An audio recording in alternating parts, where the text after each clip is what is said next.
Καλώς ήρθατε σε ακόμα ένα βιντεάκι του Sports Breakdown Talk.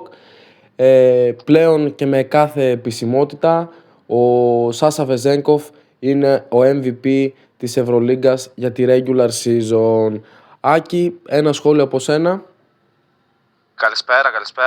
Ο Βεζένκοφ λοιπόν πλέον και με κάθε επισημότητα, δεν ήταν κάτι το οποίο δεν περιμέναμε, ορίστηκε ως MVP της φετινής EuroLeague, πράγμα το οποίο ήταν εντελώς αναμενόμενο και με τους αριθμούς και με τα πράγματα που έχει καταφέρει στη φετινή σεζόν. Ήταν ο πρωτοπόρος και μπροστάντης της επιτυχίας του Ολυμπιακού να τερματίσει για τρίτη φορά στα τελευταία 4 χρόνια στην πρώτη θέση. Οι αριθμοί του δεν λένε ψέματα.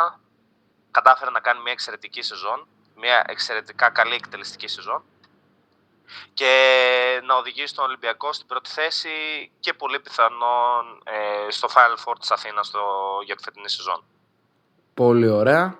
Αυτό ήταν λοιπόν το σχόλιο του μπασκετικού μας αναλυτή για τον MVP της Ευρωλίγκα, ο οποίος δεν μπορούσε να είναι άλλος από τον Σάσα Βεζένκοφ. Τα λέμε σε επόμενο βιντεάκι.